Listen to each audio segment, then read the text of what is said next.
We'll now call a planning commission meeting of July 11th to order. Roll call, please, beginning with Commissioner Hanna. Kipchinsky here. Gavich here. Oldani here.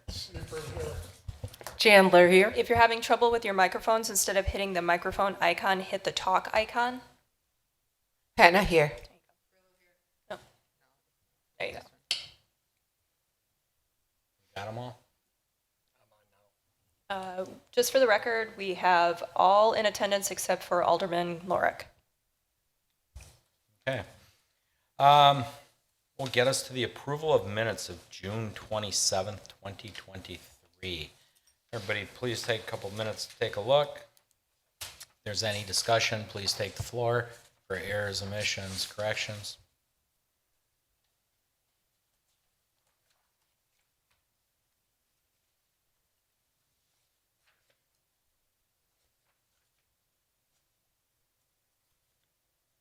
Satisfied they're correct. Motion, please.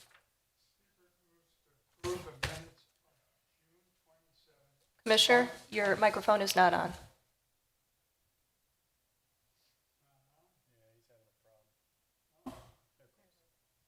Can you hear me? Yes. Okay, thank you. Seifert moves to approve the minutes of June 27th, 2023. Guzikowski will second. Roll call, beginning with Christine. Hannah abstains. Grillo, aye. Kipchinsky, aye. Gavich, aye. Guzikowski, aye. Oldani, aye. Seifert, aye.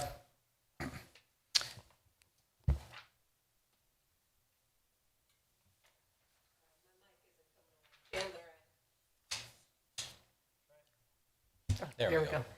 Chandler, aye. Okay. All right, I think we got that one all worked out. Item 4, review and discuss recent common council actions.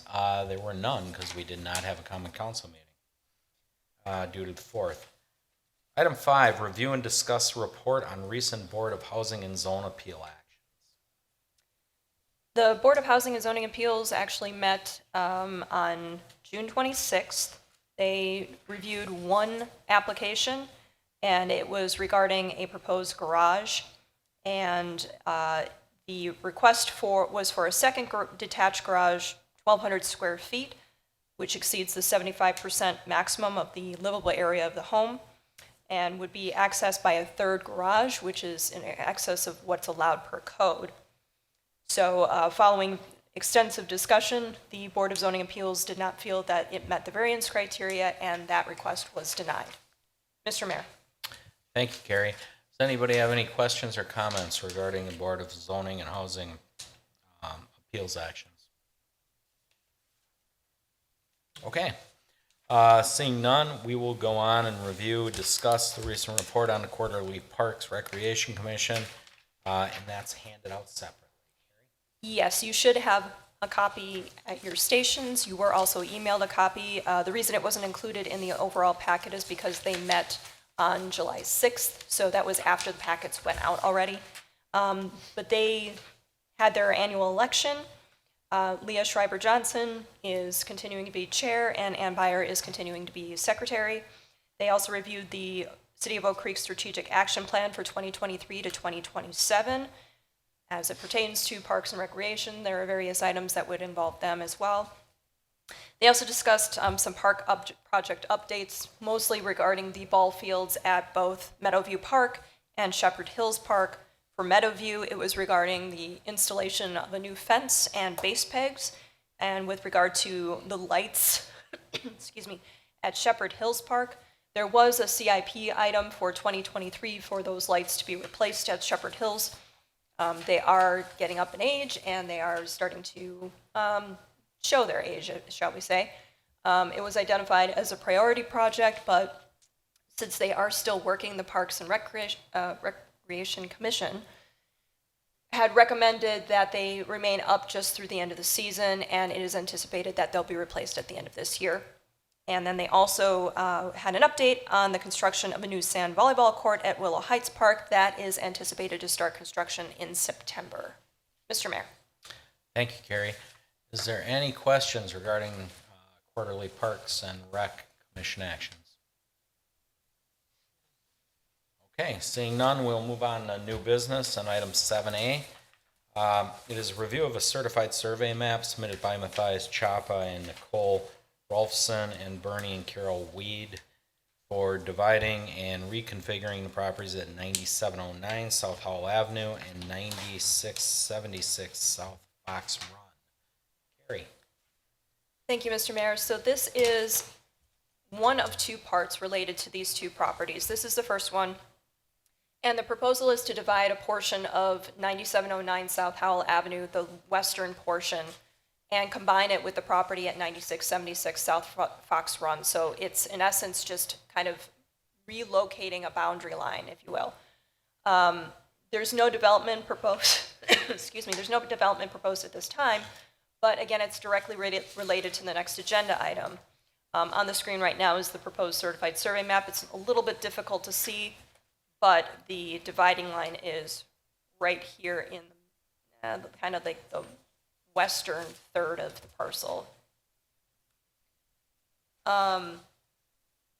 There are a couple of minor revisions that'll be required, spelling corrections, update the signature page, etc. Minor things that we see on CSMs all the time. And with that in mind, there is a suggested motion for consideration on the screen. Mr. Mayor. Thank you, Carrie. Before we go to commissions, the applicant want to say anything or just kind of wait if questions come up? Hey, you'd have to come up to the mic, sir, and identify yourself, or you can just wait until you're called up here if you get called up. Okay, so the applicant has indicated he'll wait on questions, so. Okay, we'll start with the commission. Christine? I have no questions or comments. Don? Ashley? No questions. Chris? Nothing. No question for me. Don? No questions. Fred? No questions. Chauncey? I do have a question for the applicant.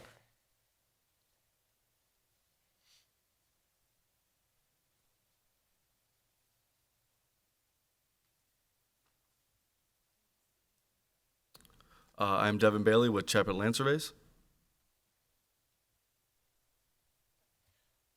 My question is in regards to the division. Can you just provide some information on the purpose to this change? As far as I know, the purpose is Matthias, the owner of Parcel 2 that you see up there, well, proposed owner. He initially owned Parcel 2 and Parcel 1. They've been talking for years, apparently, long before I got involved, about him selling him a piece of Parcel 1 to the south there.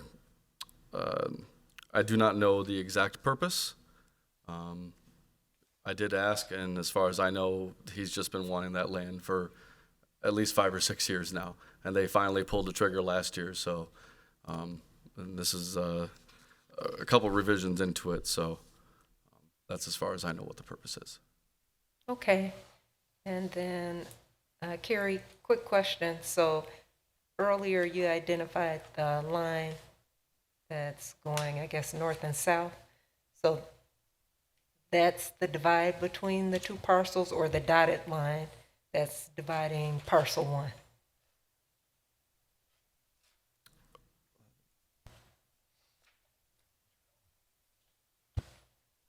All right, there we go. So if you can see where the laser pointer is on the screen, that's the proposed division. The original parcel incorporates this entire rectangle here. So this is what's being divided, and it's this portion here that will go to 9676 Fox Run here. Thank you. Okay. I have no further questions. Before I call for a motion, any further discussion? Okay, motion on 7A then. Guzekowski will make a motion at the Plan Commission. Mayor, it looks like it's a, Yes, sir. Oh, certainly. I'm sorry, come on up, sir.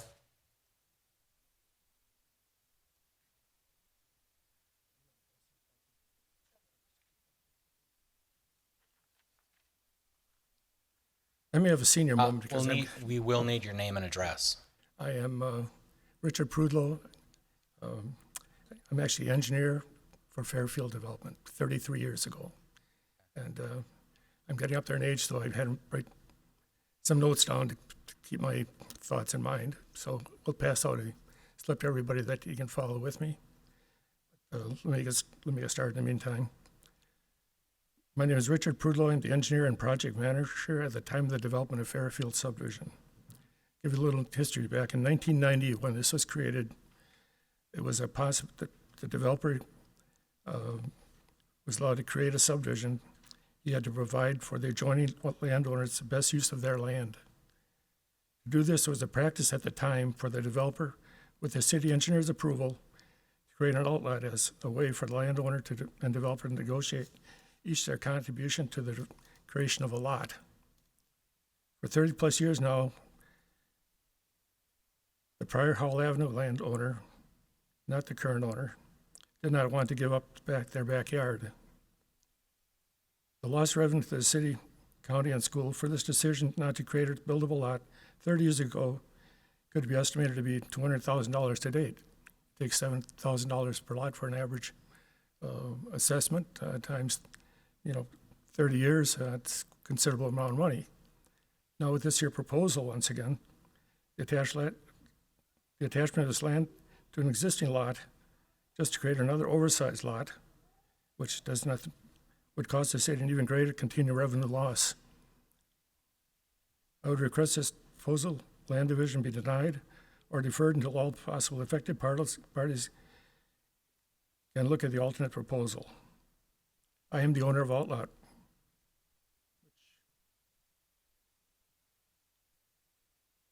on Hall Avenue.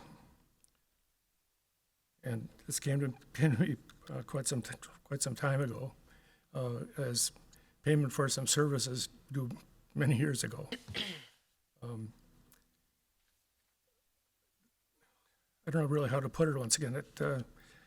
I'm sorry, which parcel's yours? I got a little lost in that. The outline on Fox Run, You're on- which is actually a lot that was created once again because this little strip of land is a 20-foot strip, a 10-foot strip of land, excuse me. That's yours. That's mine. And the purpose of that was actually created when we developed this here city when I did this with the city. We created this once again just so actually the developer and the property owner can eventually come together and actually each contribute their share. And the outlet actually controls the use of the sanitary sewer, the water, the storm sewer, and the access to the road. And so in effect, this here development, once again, actually just totally, sort of cuts me out of the picture as far as that goes. And after 30-some years, we're not resolving what was actually planned and proposed 30 years ago, which would be the creation of the center parcel being combined with the outlot, to create a new buildable parcel. And right now, you're actually just getting really nothing changing other than actually who's going to cut the grass is what it really amounts to. And frankly, with the outlot that I have there right now, if I don't maintain it, once again, it'll be continual eyesore because I'll let the weeds grow, and which isn't something I want to do because up to this point, I've been allowing the joining property owners actually to cut the grass and maintain it. But if I'm not allowed to do anything with that strip of land because they're actually the two owners are actually cutting me out of the situation with dealing with me, what choice do I have? Well, okay. That's the rest of the story. Okay, so parcel 1 currently owned by parcel 2, correct? And if it goes to that existing building to the north, who wants to buy it, for whatever particular reason, it's still gonna kind of remain the same, right? The situation hasn't changed at all. It hasn't changed at all. It's just a matter So of, why would you stop maintaining your land just because the land changed ownership behind you?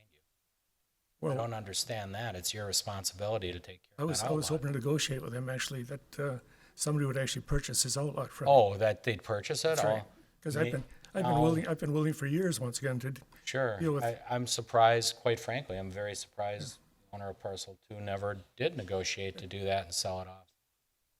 I mean, unless he enjoyed his privacy. I think that's the situation. It's the same old thing. Not in my backyard. I don't want a house built in my backyard. Correct. How often do you hear that as far as that goes? Quite a And, bit, actually. So- Okay, so even if the existing building buys it, I don't know what their intent is, but Yeah. from a city's Well, what perspective, I don't see really denying it because it's making no, no no, difference. it's perfectly legal. I don't Right. deny that, but it's just a matter of, you're really kicking a problem down the road. That's what you're really doing. Well, I'd love to see that outlot combined with parcel 1 Well, as I indicated, once again, actually, it would and make create a buildable lot of once again, that. which, generates revenue. If somebody doesn't do it for another 30 years, you're gonna have the same problem. This, it's a piece of land sitting there with no additional value other than, one individual changing ownership with another individual. So, Yeah. okay, instead of you cutting the grass, I'll cut the grass, is what it really amounts to. Yeah, I agree.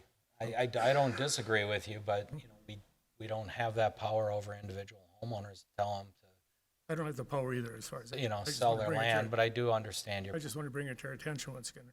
I appreciate it because I probably won't be back at my age. I probably won't no, be you back to know see what? as I far as- actually spent quite a bit of time in that subdivision back in the day, and looking at this, I never even realized that was an empty lot there.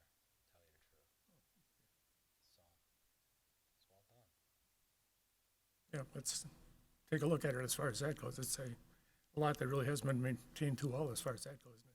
For the 100 people that live in this subdivision, I don't think it's a, proper, use for this land. No, It I should would, really- I, It should really be developed. yeah, I definitely would agree with you. I mean, it is a subdivision, and it would be nice to have another family home in there. We love to see single-family development, so I'd appreciate maybe the actually new- having this deferred then as far as that goes, either cancel deferred. I don't see where deferring it's gonna make a difference. Maybe the new owner is buying it in the hopes of getting that outlot from you and developing it. I don't know. Well, he just hasn't given me the opportunity. Oh, We haven't well, had a chance to meet and discuss it. maybe it's because he doesn't own it yet, so time will tell. No, he doesn't own it yet. I know that. Okay, Just want to bring it to your attention, what's going I on as far as that do goes. appreciate it So- and appreciate the history. I learned something. Thank you. Does anybody have any questions? Yes, actually, I do for the gentleman, or maybe Carrie. How did that even happen with that division of the parcel, that strip just got actually divided like that? It's just odd. It happened as part of the subdivision where unfortunately, it's not all that uncommon in older subdivisions to see something like that. It does have a nickname, which I hesitate to say here because it has a negative connotation, but there are certain strips like this that sometimes get added to subdivision plats for particular reasons, but exactly why that strip was created as part of Fairfield, we'd have to go through the record and look at the minutes from the meeting and the staff report. I am slightly familiar with it, but not enough to speak intelligently tonight. What is the width of that lot? I'm sorry? Width- The length and the width of it? I don't know. I'd have to look at the subdivision plat. Just curious, what is the benefit of owning that strip? Yeah. Okay, just curiosity, that's all. Thank you. There's no further discussion. I'll call for a motion.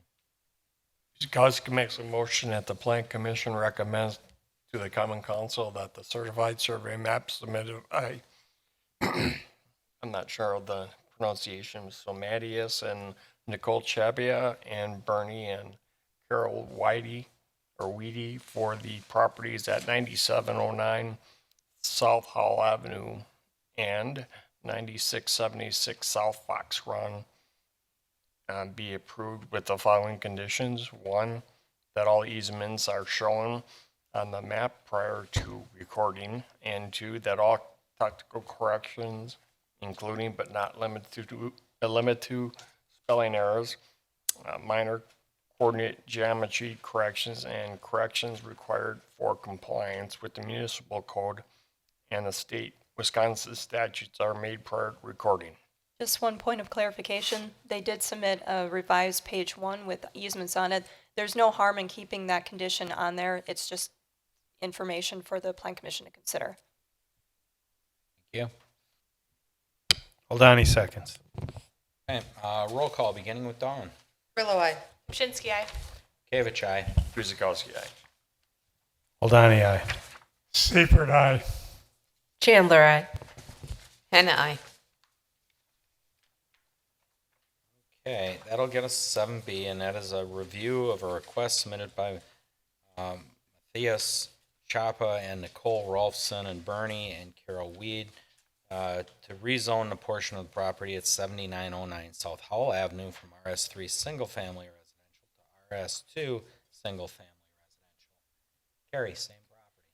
Same property, and the reason that we are requesting the rezone here is because the entirety of the property on Howell Avenue that we just discussed in the CSM, which is in red, is all in RS3, and the Fairfield subdivision is in RS2. So this would bring the portion that was just created to be combined with the Fox Run property under a single zoning district, and that would be RS2. No other changes are proposed at this time. We don't have any information as to whether or not the owners of the Fox Run property have any intention of developing that property at all at this time. Just as an exhibit to show you exactly what portion of the property we're talking about, the portion in yellow is what is being requested for the rezone. That will be combined with the what's shown here as Lot 99 of Fairfield 3. So that will be all one lot in all one district. And with that information, there is a suggested motion for consideration on the screen. Mr. Mayor. Thank you, Carrie. Once again, we'll go to the commission. Chauncey, you want to start us out? Sure, I do have a question for the applicant.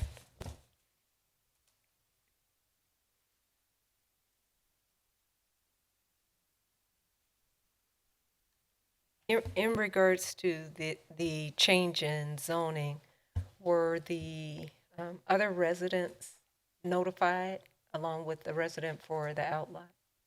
I believe they were, yes. Okay. and So in- all residents within 300 feet of the proposal were provided notice of this meeting. Okay, any feedback from any of those residents? Staff has not received anything other than the gentleman who spoke tonight. Thank you. Okay. Fred? No questions. Don? No questions. Chris? No questions. Ashley? No questions. Dawn? Nothing for me. Christine? Just one question.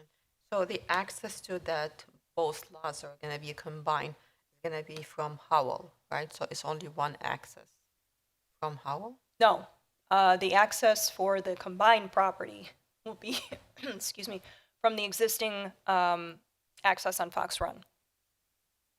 So you see where the existing dwelling is? They have a driveway on Fox Run, so that will be the access to this other parcel. There will be no additional driveway off of Fox Run, and there won't be an additional driveway off of Howell Avenue. Can you point that on this? Sure. Please? So Missing this it. dwelling here, Okay, that already has a driveway off of Fox Run. So Yeah. since the yellow is going to be combined with their property, that will be Oh, their single okay. access. okay. And the other one, they have access, I see, they have a driveway on Howell Avenue. Correct. There will be Okay. no additional driveway on Howell Avenue. Okay. And just as a point of clarification, since the existing dwelling is part of Fairfield 3, it will be up to the owners who purchased this property to work with their attorneys to determine what needs to happen, if anything, with the expansion of their property in Fairfield, which I believe also speaks to the gentleman's concerns. But that is a private legal matter that will have to be discussed. Okay, thank you. Nothing else. Went through everybody? No, I don't have any questions regarding that. Unless there's further discussion, anybody from the audience? Okay, seeing none, we'll entertain a motion. Seifert moves that the planning commission recommends to the common council that a portion of the property at 9709 South Howell Avenue be rezoned to RS2 Single Family Resident after a public hearing. Guzekowski, I'll second. Roll call, beginning with Ashley. Chinsky, aye. Kavich, aye. Guzekowski, aye. Oldani, aye. Seifert, aye. Chandler, aye. Hannah, I. Grillo, I. Okay, that'll get us to 7C, and that is a plan review.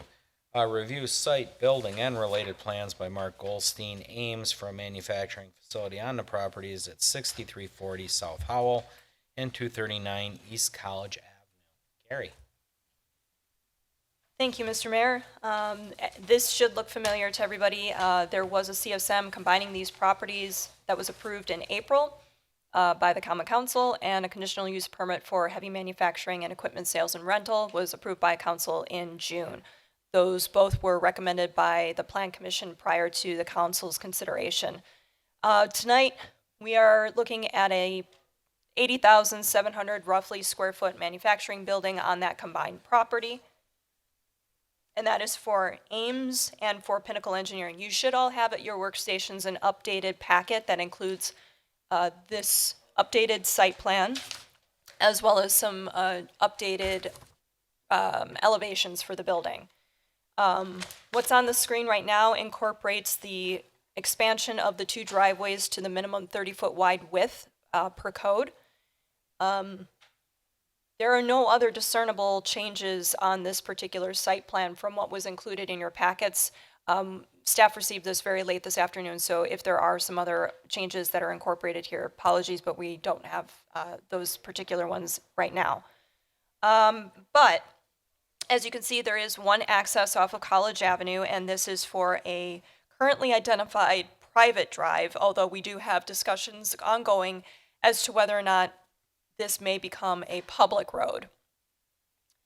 There's no access to Howell Avenue for this particular site, however, so regardless of whether or not this is private or becomes public, this is the only access to this property. Turning now to the parking, you'll see that there are 2 areas, one on the north side of the building and one on the south as part of the loading dock area. Minimum parking requirements for industrial are calculated at 1 stall for every 1,500 square feet. And for this particular building, that would be a minimum, excuse me, a minimum requirement of 54 stalls. They are showing 52 stalls. However, they do have 2 future parking areas on the north, and there was some information including in your staff reports regarding the number of employees that are anticipated on site. Initially, Ames is looking to have roughly 20 to 25, and then when Pinnacle Engineering joins them a little bit after they've occupied the building, that'll bring up the employee count to about 60. So whether or not the future parking is going to be constructed within a certain time frame of the building being constructed, that's yet to be seen, but we do have an area identified for those future parking stalls. We do have loading areas both on the north and the south. On the north, you can see it on the northeast portion of the building. That's the only one on the north. It is a single overhead door. It actually provides through access to the southern door. So this is specifically intended for trucks to drive through the building and then exit out this southern driveway. However, this northern overhead door does require screening per code that was identified in your staff reports. And as we get to the landscape plan, we'll identify that there aren't enough plantings there to adequately screen that. So it'll be up to the Plan Commission to determine whether or not there are architectural features that adequately kind of screen that door, or if there will be additional landscape elements that will be required on the north side. This site plan shown on the screen right here just identifies those 2 future parking areas in green.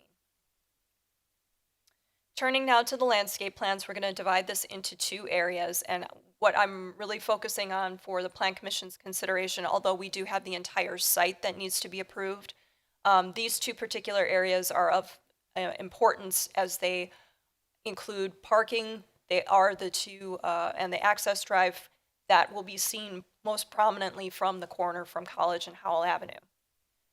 So first, the purple area, which is the the parking area on the north, basically that corner. We've identified that this actually is a little bit inadequate in terms of what's required by code.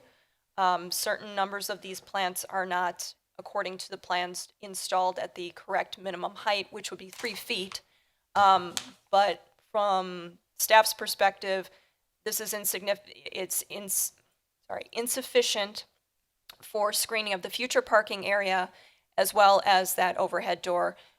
This is a prominent corner. It's been, identified as being a very important corner to have robust and inviting landscaping.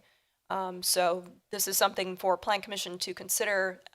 These plans do need to be approved by the Plan Commission. This is not something that we are recommending to be deferred to staff. So we will need your input on this as well. Then we're going to take the west elevation and we're going to cut it into 2 parts just for ease. A variety of plantings at the foundation line of the building. But again, the treatment, the presentation to Howell Avenue, we feel could be improved a little bit. Not so much necessarily for screening, although that access drive is there, but more just for making sure that we are, presenting that corner as the city wants it to be seen. And then as we get around to the southern corner, this is where the landscaping becomes more robust in order to provide that screening for the loading dock area. Whether or not this needs to be increased, that's something that would have to be identified by the Plan Commission. But we do have very robust landscaping along the southern end. And as far as the transition zone is considered, we do have the correct things incorporated here. However, they're a little bit in the wrong order per code. The proposed fence is on the property line with the landscaping interior to the site, and it should be the reverse. However, staff are recognizing a couple of things. One, there is an existing tree line along the southern property line. We're not sure whether or not that's something that can or should be preserved because we don't have a tree inventory. It could be that those trees are not anything that should be preserved. They may be dead, dying, diseased, invasive. They may be scrap, brush. They may not actually be something that we want to save. But without having a tree inventory, we don't know that, and there could be ones in there that could be preserved. So with that in mind, there is a recommendation within the staff report or consideration that the tree line, if to the extent possible, can be preserved, that it also be enhanced. Whether or not the Plan Commission wishes to have a fence on that side in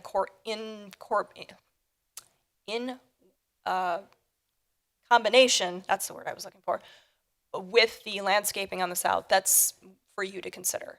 Kind of doesn't make much sense to have both in this particular order. Other revisions to the landscaping plan, as I mentioned, will have to be approved by the Plan Commission.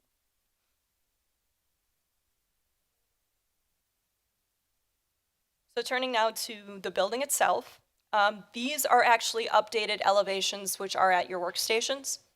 So really nothing has changed on the north except for, I think this was actually included in the previous packet, the center window, which you can see is here. If you can follow my cursor, it's in the center of the building. That's been bumped out a little bit to provide some relief to the building. It's also been raised up for a bit of a parapet height, and that's to add the depth and dimension to the elevation in conformance with code. Also, what you can see in this elevation, which is an update, are the rooftop mechanical units, and I believe there are some other venting portions that are shown on here. All of the rooftop mechanical units do need to be screened, and that is per code. Same thing for the west elevation. We've got the 2 bump outs. Those really haven't changed from the previous iterations, but we do also have the rooftop mechanical units that are shown here. Again, screening needs to be incorporated since the parapets won't actually screen them from the street. Same on the south, no real change, but they do show the RTUs. And on the east, no change there. The building itself will be constructed with precast concrete walls and metal panels. We did show windows on all of the elevations, and of course the majority is here in this rendering on the northwest corner, which is the main entry. Prefabricated metal sunshades and canopies are over most of the windows on the north, south, and west. There's also a canopy over the a portion of the trash and recycling area on the south. The trash enclosure is proposed to be constructed with concrete walls, and there was an update in the packets that you received regarding the gates. They will not be chain link. We also received updated materials percentages that exclude glazing. Staff have not had an opportunity to really review those. And we mentioned the RTUs, all mechanicals and transformers and utility boxes will require screening. As far as lighting is concerned, we have a maximum of 5,000 kelvins, full cutoff fixtures, the light source fully shielded and directed downward. Any architectural accent wash or wall-mounted lighting has to meet the maximum of 2,000 source lumens and not spill over roof lines, building edges, not be placed on, taller than the height of the building, and it appears that those proposed lighting fixtures meet all of those requirements. There are wall pack lights on all but the east elevation, and there are recessed lights under the north canopy. Signs that have been identified in the plans are placeholders. We don't have anything for the Plan Commission to review at this time, but we'll just quickly go through the renderings. These have not been updated from the elevations that you received this afternoon.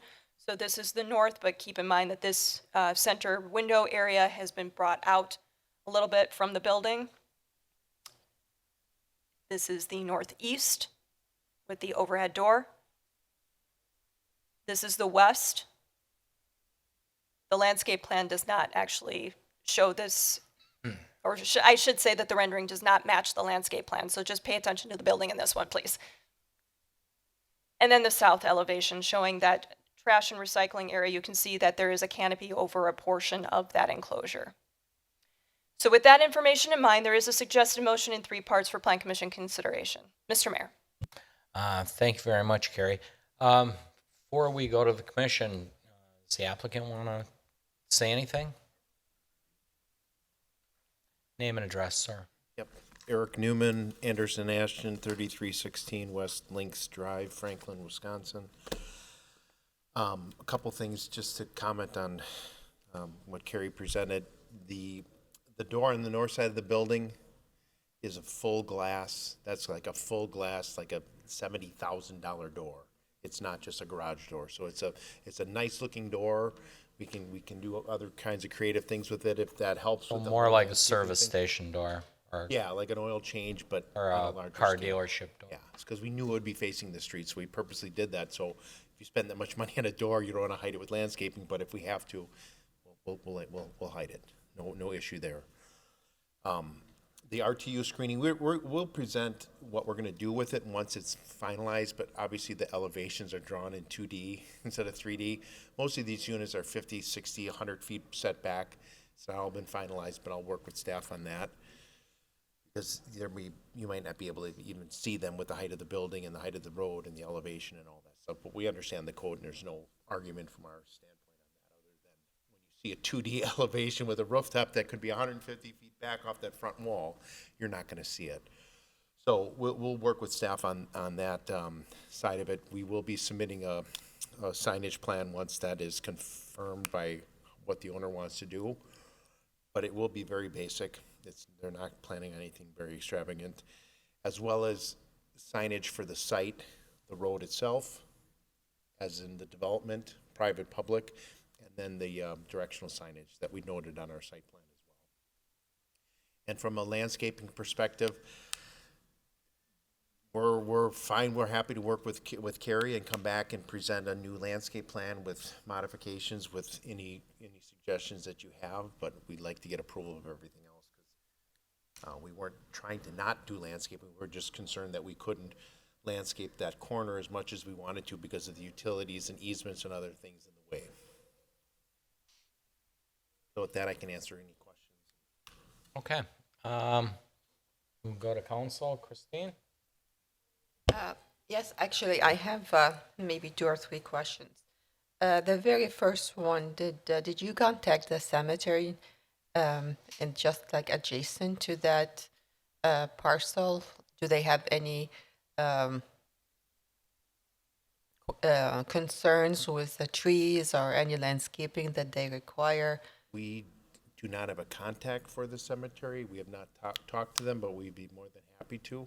And based on what Carrie mentioned, I mean, does the cemetery want the fence or does the cemetery want the trees?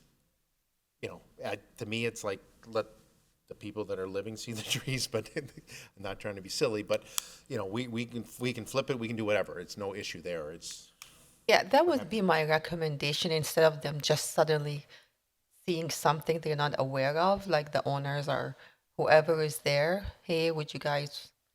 They're just gonna see a neighbor suddenly, so. Yeah. So that would be number one question. The businesses or I'm not sure if they're businesses or housing, like the parcel to the I guess to the north. Do they have any concerns or issues with that business? Have you heard back from them having any concern with north. That would be the city of Milwaukee, actually. We're in the corner those? of college. No, those 3. Cross College?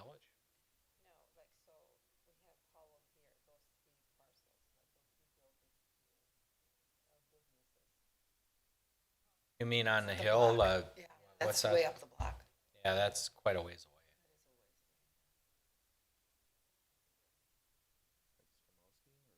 away. Before that, there's a few buildings in there. What the heck's that called? It's B2. If you see on the screen, it's B2. That's offices on the hill, I think. Offices on Yeah.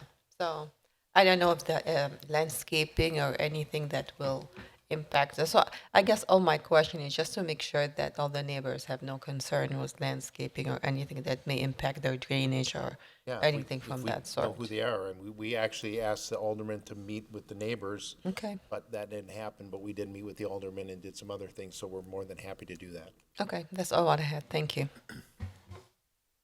Are they, Christine? Yeah. That's it. Okay. Dawn? Yeah, I would love to see the tree line saved if possible or identified. I have a couple grandparents in that cemetery. Haven't been there in a while. But yeah, if we could do that and save whatever we can, that would be great. I assume it's on one side of the fence and then, you know, maybe then that landscaping doesn't have to be that dramatic if we can save some of those trees in there. Yeah, I mean, there's a lot at that buffer zone, what'd you call transition zone? Yeah, it's a transition zone, but we would consider the preservation of as many trees along that line as being in fulfillment of the landscaping requirement for the transition zone, obviously. So, you know, whatever you can do to preserve them, if they're worth preserving, certainly that would cut down on your costs too, so. Yeah, that's not an issue, and we'd love to sit down with Carrie and my landscape architect and the tree inventory and get that all nailed down and come back with Yeah, and that will happen. something. Yeah. Yeah, we'll just need to see, something will need to be presented for us Yeah. to kind of go through, and then we'll be presenting it back to the plan Yeah. commission.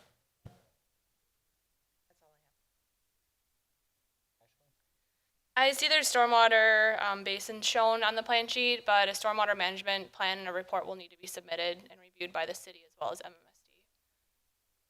Do that after today? Oh, sure, why Okay. not? Take your time. But yeah, just No, something I'm to just keep in saying, mind yeah. before any kind of building permits or anything would be. Yeah, we ever were, and actually, it's been done, and it's been done for now, and it's been done to handle what's happening now, but also to deal with possible things in the future. Oh, yeah, sounds good. Thank you.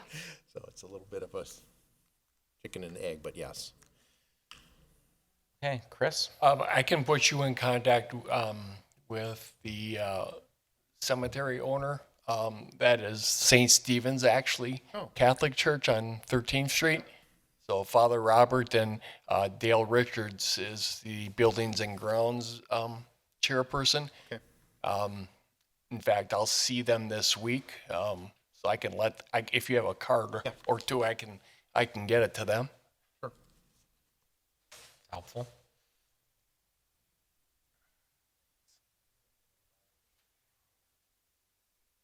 Gotcha. Yeah, there are two cemeteries on Howell Avenue that St. Stephen owns and manages. So, so I can get you in contact with those two people at St. Stephen's, and I'll show them the plan that you have, so that at least they have an idea of what's going on. Is that it, Chris? Yes, sir. Don? I have no questions. Fred? Yeah, I have a question about the sign coming into the city. Where would we locate that? On The sign? No, a sign that says Oak Creek. Oh, well, you know, we're not really there, but we do have an easement. Carrie's pointing to it now. You can kind of see her arrow.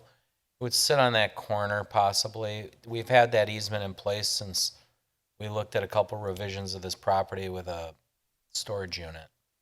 Okay. So it's going to be a little bit of work in progress, challenging a little bit. There's some electrical boxes there that we have to incorporate it, and it's not an easy hide, I'll tell you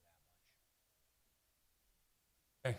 I'm just curious. Yeah. So, But, you know, we're going to diligently take a hard look at that because that is a gateway corner, and this is a rare opportunity we got to upgrade our sign there versus what's existing on the west side, which property's up for sale, and we'll probably lose that easement anyways.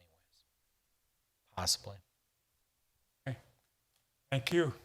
Okay. That's it. Chauncey? No questions. Okay. I'm going to invite Mike Havey up from Fire.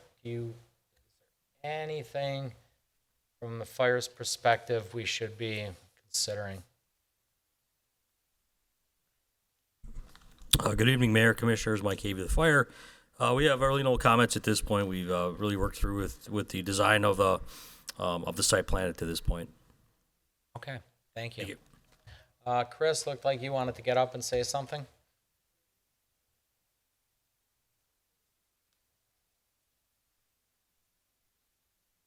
Chris, you know the drill. Name and address, please. Chris Jazeski, 143 West College Avenue, Oak Creek.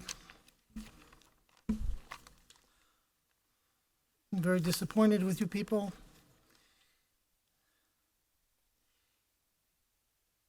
The following is a portion of a reply by Chief Seattle to the U.S. President 1854 when he offered to buy a large area of the Indian land. When possible, I used inclusive language. It's about 2 paragraphs. Every part of this earth is a sacred to my people. Every shining pine needle, every sandy shore, every mist in the dark woods, every clearing and humming insect is holy in the memory and the experience of my people. The sap which courses through the trees carries the memories of the red man. Our dead never forget this beautiful earth, for it is the mother of the red man. We are part of the earth, and it is part of us. The perfumed flowers are our sister, the deer, the horse, the great eagle. These are our brothers. The rocky crests, the juices in the meadows, the body heat of the pony and the man all belong to the same family. Whatever befalls the earth befalls the sons and daughters of the earth. We do not weave the web of life. We are merely a strand in it. Whatever we do to the web, we do to ourselves. And one more, a little paragraph here from the June 23rd Scientific American. Of the roughly 7,000 languages spoken by humans today, half will fall silent by the end of this century.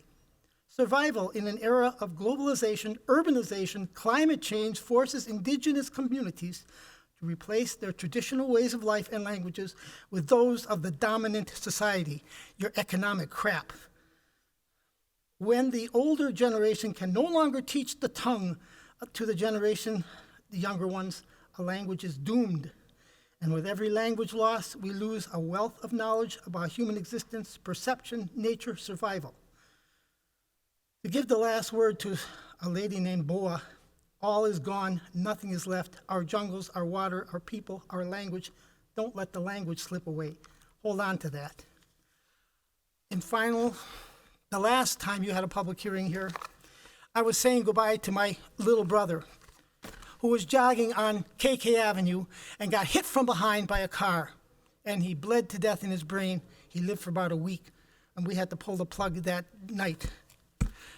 You people do not understand that the land is more valuable than any business could ever be.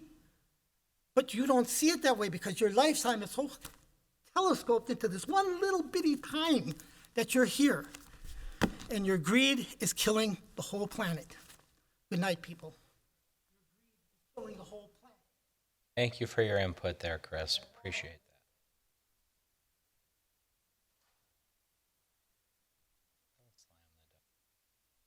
Thank you. Okay. Is there any, I guess it's my turn, isn't it? Again, we're going to have to really review on the landscape. I think most of the commissioners made the point regarding the tree line and everything else.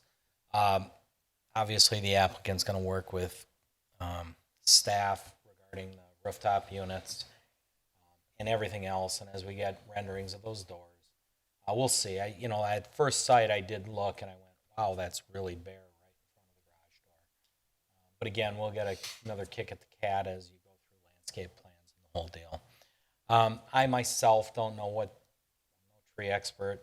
There is a lot of scrubby looking trees there. Don't know what the value is, but that can be sorted out both ways. So, beyond that, I don't have a lot of things going on.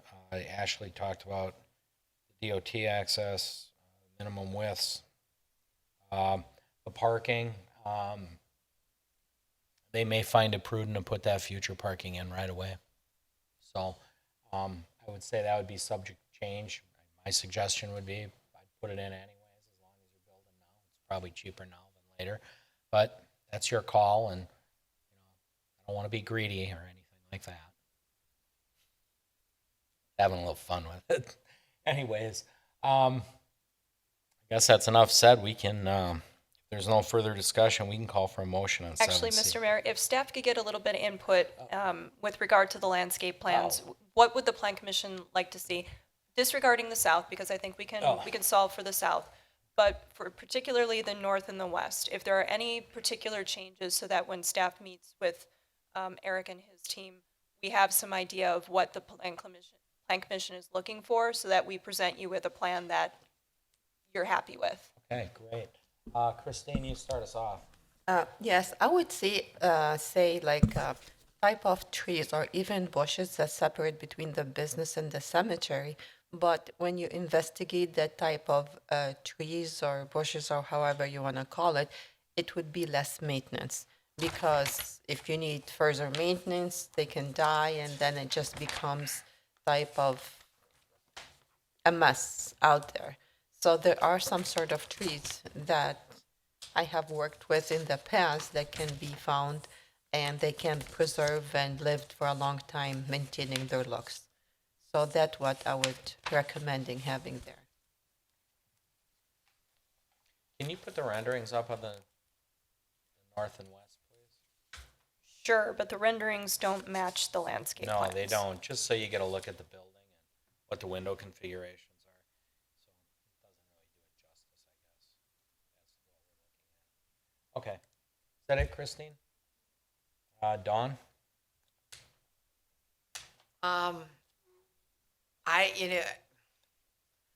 Not being an expert in this, I would love to see a lot more trees, but also I know you have planted against the wall of the building wall, but I think that is going to be hard to be seen. So I think if there's just a beautiful creative area so that when you're driving down that street that you're seeing the tree lines, maybe both ways or whatever, and not necessarily flowers and stuff like that, but just a nice, attractive, so that it stays attractive all year long as well. And to kind of jump on piggybacking what the mayor said, I think it makes sense to put the parking lot in sooner than later, which would give you another island to truly landscape. There's no issue with screening that overhead door. It's just saying that it's a really nice looking door, but we're fine. We'll add trees for that, and we can add more trees along the road. We're more concerned about just any kind of easements or any vision corners, any of that kind of stuff that we'd be blocking. And so we felt it was challenging, which is why we're happy to be able to meet with Carrie and figure it out. Yeah, and staff don't have concern with a glass overhead door renderings and, elevations being what they are, didn't really kind of translate very well, but a glass overhead door definitely does read more as windows, so we have less of a concern with screening that per se. But robust landscaping is something that we heard. We heard at the last couple of Plan Commission meetings, so with regard to the easements, there are some restrictions as far as, utility easements, water and sewer. Anywhere there's going to be infrastructure, you can't plant trees, but you are still able to plant bushes, shrubs, low root kind of things, perennials, those kinds of things are just fine. Just double check, obviously, with We Energies and make sure that, we can put stuff in there, although we do know from other developments that We Energies does allow planting, although they want to keep things away from their utility boxes a little bit. But yeah, just trees need to be strategically placed to avoid the easement locations, but other perennials and bushes can be placed in those easements as far as we know. And I'd even go so far as to say if there's any kind of a vision or a thought of what the Welcome to Oak Creek sign would look like, we try to work within those ideas to make sure we're not blocking it. Not that we would, because you're in front of us, but to be able to maybe let our area blend into yours or something. I did a project in New Berlin, not to talk about another community, where they had a welcome sign and it was incorporated into the development. So we have some opportunities. Is that it, Christine? Just one more kind of curiosity. How about maintenance? Do we do the maintenance? You guys have to do the maintenance of those trees because we just have to maintain those trees all year long because just not planting them. So we have to make sure that are sustainable and they stay as beautiful as they are. Yeah, and I'm not an expert on the code, but I'm sure there's trees that are and are not allowed per your code because of that. So Yeah, don't put any ash trees in. We take offense to Yeah, I think there's a requirement in code for a certain variety, meaning you can't have more than 75% of one particular species or genus or what have you. Salt tolerant, all those things are incorporated into the code. And then also, I think we do actually have something in code for maintenance. Obviously, if this is an approved landscape plan, this is what we expect to be maintained until there's a landscape plan change to be brought before the Plan Commission again. So. Okay, that's all I have. Thank you. On?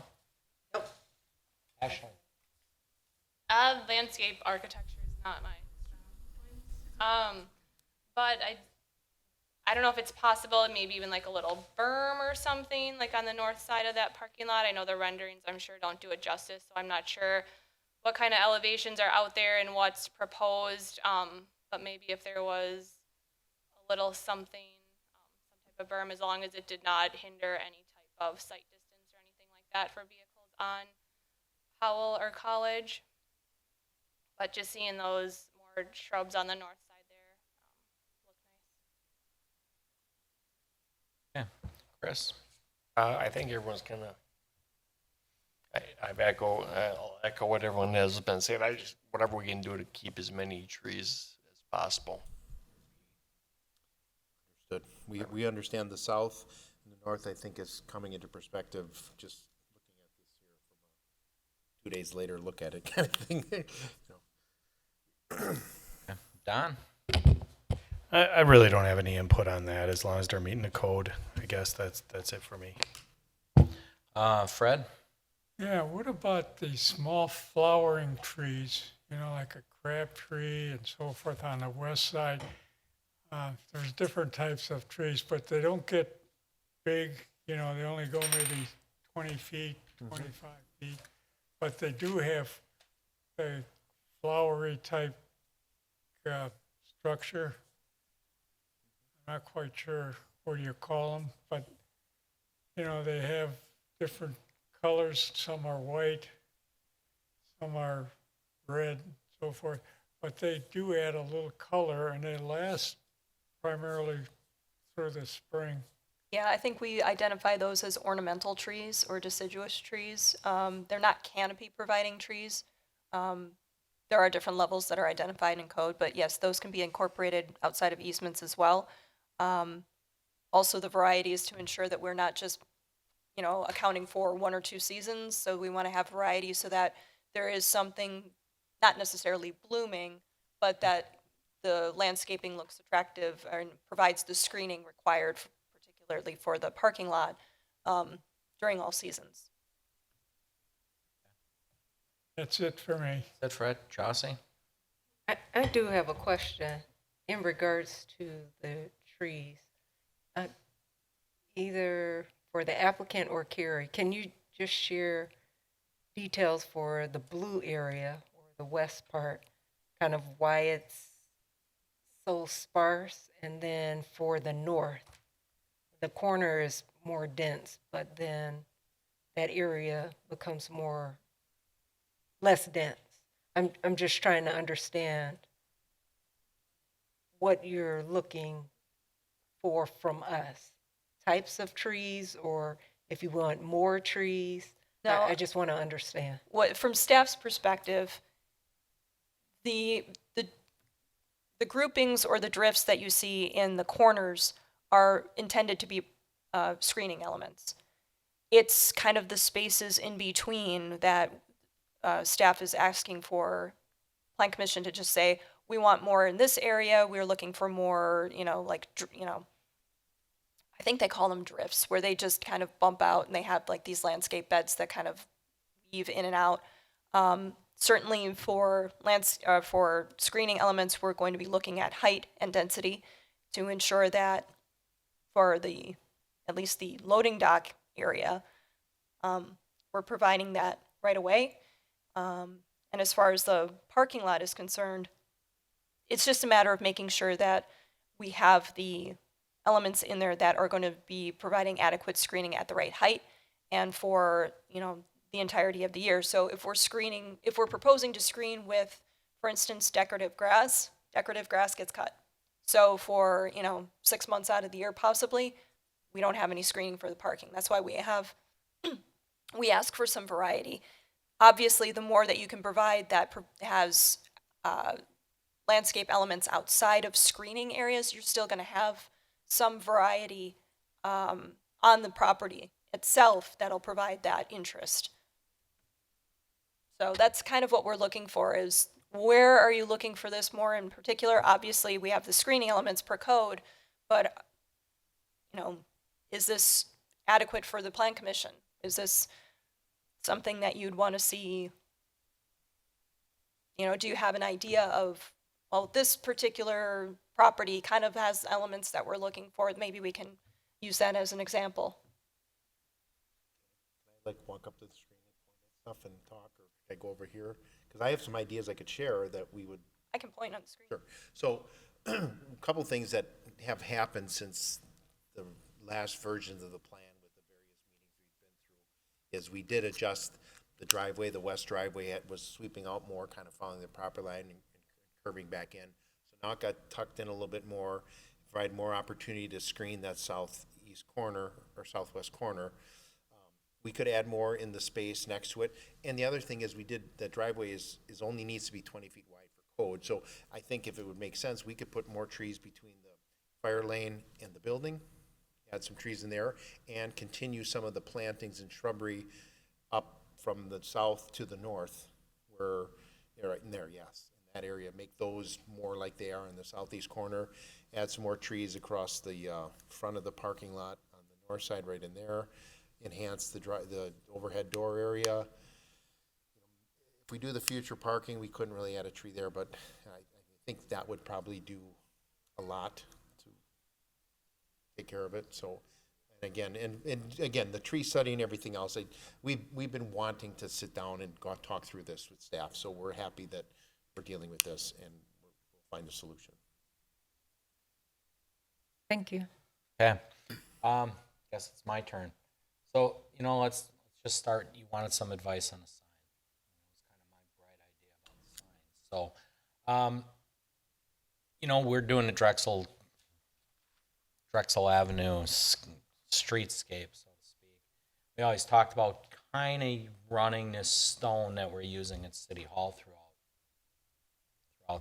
Drexel Avenue. Not that it has to be, but talked about matching yours. Maybe there's some stone features that if we decide to use that type of stone on our sign, you put some stone features in along with your landscaping. If you go to the north side of City Hall, there's some rather large blocks that double down as sitting benches.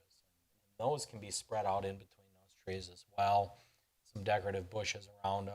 Place like your employees are going to go sit on the fire lane, but strategically put around the property. And I think rock added to the landscape, to the greenscape, really helps. And to my knowledge, rocks are pretty easy maintenance.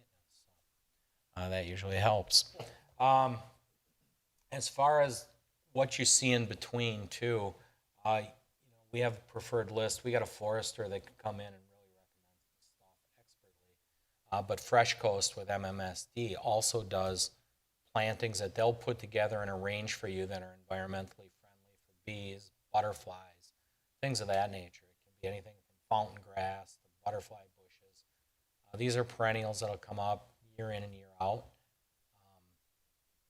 Some cases it might be mistaken as a grow. I don't want to say for weeds, but they look a little wild because they're wildflowers, is what they are. But we do use them in other parts of the city. We had some medians that we just recently put them in over on Honadel Boulevard, and it's okay. At this time of year, it looks a little out there, but they do get pretty tall. They can get 2 to 3 feet tall, and I think that would be a good resource to look at too. I do agree with Fred. I think flowering trees really help break up the deal and are really kind on the eyes. So I don't want to say more is always better because it is we do want to screen some things, but more importantly, that prominent side of the west and probably that corner is what we really got to protect. I don't want to take away from it. The north side too, we got to protect in some ways, but you have all your front glazing going on there. So pretty attractive building all in all. Thank you. I agree. I think, using some stone features and some native plantings, I've been involved in most of the projects that Outpost Foods have done, and they do a lot of native stuff that, you mentioned it before, but I think you did about the butterflies and all that. So I've had some experience with that as well. So I know what you're saying, and some stone outcroppings or things like that, benches. I built a pond. I have all these stones, and that does a lot. So I appreciate that. And I think Chris, our neighbor, would appreciate that we've made some effort to preserve the land, especially with what we're doing on the south side with the tree inventory as well. I would agree. I mean, you don't have to put in a serenity garden like we got there, but it really adds a lot. It brings in the birds, and rock sculpturing is really makes the landscape jump. I got to say that. You look at that area, and it really pops. They did a great job with that over there. I would also add that as long as the people who are doing the landscape maintenance on the property know what is prairie, I would suggest that if you're considering doing a prairie, you don't necessarily need to go throughout the entire property, but if you're going to identify 1 or 2 areas, I would suggest putting up like the little pollinator signs, kind of like what you have out here, just so that people are identifying it. And if it's identified, I think people are more welcome to those things looking a bit taller and more wild, so to speak, than if we were to just plant it and then people would say, what is this? But if you put a little bit of information out there, I think people are, oh, this is for butterflies, this is for pollinators, this is addressing environmental concerns. I think that actually goes a long way. Good point, Carrie. I agree with you. And again, it doesn't have to be everywhere. It can just be maybe a section on the west, maybe one on the north. Thank you. Consider. Isn't the Cudahy Nature Preserve is just right behind the building as well? It's No? further to the east. That ain't a lot to go on, but a little bit. And again, the whole stone thing with the sign, we're a ways away from that as staff and an organization. We really have to get that right. Well, I would think it's this because this is what City Hall is. But Right. But we want to incorporate and complement your building as well. We do have those cabinets there, as I brought up, and we have to figure out how to incorporate that, which could be as easy as a stone wrap and make it look like a bunch of pile of stones. We've got I some don't know. conversations. I don't know. We'll figure something out if we are truly going.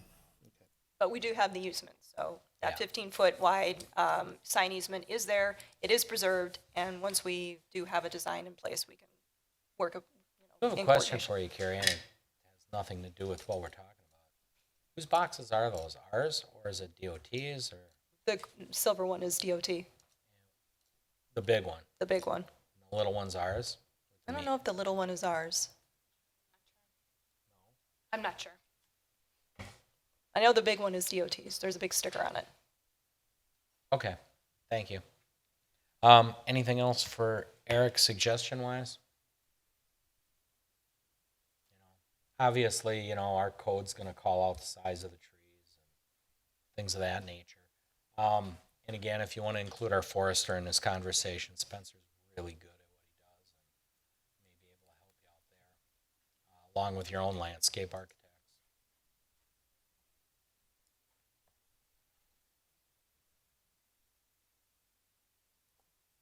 Okay. Do I need are we done? We did a motion. All right, it's been a long day. I guess that's it. Anything else, Eric, before we move on? We're good. Okay. Commissioners, anything? Okay. That will bring us to adjournment and announcements. Oh, we need a motion. Oh, we need a motion. We need a motion. We got I'll it do on- the motion. No, we don't. Holdani moves that the Plan Commission approves the site and building plan submitted by Mark Goldstein Ames for a single-tenant manufacturing building on the properties of 6340 South Howell Avenue and 239 East College Avenue with the following conditions. 1, that all relevant code requirements remain in effect. 2, that the certified survey map is approved by the Common Council April 3rd, 2023. Sorry, there's a typo there. Yeah. There should be no is. It's just that the certified survey map approved by the council on April 3rd is recorded prior to submission of permit I see. applications. That the certified survey map approved by the Common Council April 3rd, 2023 is recorded prior to the submission of permit applications. That a signed copy of the conditions and restrictions as part of the conditional use permit approved by the Common Council June 27, 2023 is submitted to the Department of Community Development prior to the submission of permit applications. That the plans are revised to meet minimum driveway width requirements. 5, that copies of all Milwaukee County DOT access approval and agreements shall be provided by the city prior to the submission of building permit applications. 6, that the landscape plans are revised to meet code requirements and submitted for review and approval by the Plan Commission prior to submission of permit applications. 7, that the elevations are revised to include materials, percentages excluding glazing. 8, that the plans are revised to include locations of all mechanicals, transformers, and utilities. All mechanical equipment, transformers, and utility boxes, ground, building, and rooftop shall be screened per code. 9, all light sources shall be full cutoff fixtures with the light source fully shielded and directed downward. The color temperature of the fixtures shall conform to code. 10, that all revised plans, site building, landscaping, etc. are submitted in digital format for review by the Department of Community Development prior to the submission of building permit applications. Is that it? That's it. Guzekowski, a second. Okay, roll call, beginning with me. Aye. Guzekowski, aye. Holdani, aye. Seifert, aye. Chandler, aye. Hannah, I. Grillo, aye. Shinsky, aye. Okay, Thank you. you're all set. Yeah. Okay, Oh, that was up here. now that'll get us to some announcements and adjournments. So, Dawn, what's going on at the market this week? Anything? We're on week 11. So we're not quite halfway there. All right, so if you have a chance, get to the market, 9 to 1 as usual. Another announcement, I might be mistaken, but didn't you have a birthday yesterday? Happy belated birthday. So that's always special here at Oak Creek. Other than that, I think we're going for adjournment. Okay. Carrillo moves to adjourn at 7:15. Seifert seconds. Roll call beginning with Chris. Guzekowski, aye. Aldani, aye. Seifert, aye. Chandler, aye. Hannah, I. Grillo, aye. Shinsky, aye. Kavich, aye. All right, thank you, everybody.